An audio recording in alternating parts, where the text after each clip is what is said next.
I'm here with Tina, and both of us have experienced the wonderful joy of being foster parents. And fostering is part of our celebration of May, and we really are here just to really give it a personal perspective and let you know that it's not only a joy to be a parent and to be a foster parent, but you just are filled with so much love, and the children just, it's amazing how needy that they are, and you can never really forget them. That's my experience, and that they truly are looking for love. So Tina, why don't you tell us a little about your experience with fostering? Well, that is true. There's actually an old saying in the foster care community, and that saying is, you have to be willing to let your heart break so that theirs can heal. It's beautiful. So I've been a foster parent for 15 years.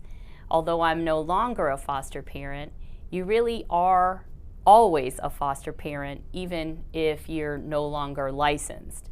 And the reason why you always remain a foster parent is because there are just certain children that come through your home that are completely unforgettable.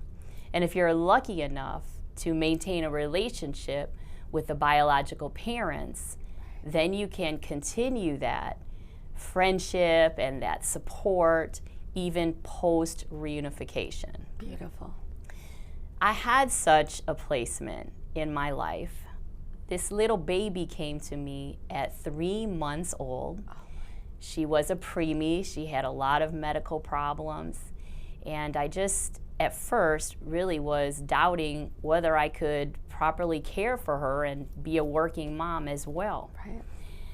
But one day I was at the baseball field watching my older daughter. I was holding the baby in my arms, and in the seat in front of me, this woman kept looking back at me.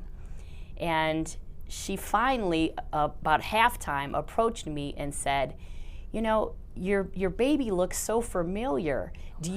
Where are you from?" And right. So I told her that she was a preemie at the hospital, and it just so happens that the lady sitting in front of me at that game was her neonatal nurse. Wow. The whole time that she was in the hospital. Oh my. So I took that as a sign that I was really supposed to be her temporary caregiver. This young baby really got healthy, ended up in foster care a couple more times. And all the whole time, she did come back to me, but kept getting reunified. And just this August, this same child, I was sitting at my home, and I got a call from the Broward Sheriff's Office. And normally I wouldn't answer the phone if it was a number that I didn't recognize. But for whatever reason, I answered the phone. It was the child protective investigator. They were at the residence of the home. And by the way, this child is 10 years old now. Wow. So this whole relationship has gone on for 10 years. The police told us to come to the house, and they said that the biological parent would release custody of these children to us, because at this point now there's 3 more siblings. Right. And they actually released custody to us as a non-relative caregiver. Wow. So in one evening, I inherited 3 children, right. including a new baby, Oh which was really interesting. But when we got to the residence, it was so overwhelming for me to see all the police sirens and all the activity. But when I saw the child that I had this relationship with for so long, for the last 10 years, when they brought her out, she just simply said, "I knew you were coming for me. Oh. Now let's come home. Let's go home." And we went home, and she just crawled in the same bed that she was used to, and it was like no time had passed. So you may not be a licensed foster parent, but you're always a foster parent if you continue those relationships with the families post reunification. That is a beautiful story, and it's a great point to make. And as we just passed Mother's Day, I certainly would be remiss if I didn't celebrate all 3 of my children's birth parents, and also for our son Dylan, all the foster parents that he had along the way, and there were 17 placements for him before we were able to be matched with him for adoption. And my heart always just fills with joy to think that if you've lived in 17 homes and you've been through what you were just experiencing, that would be very heavy for an adult to carry around. But for a child, it's enormous.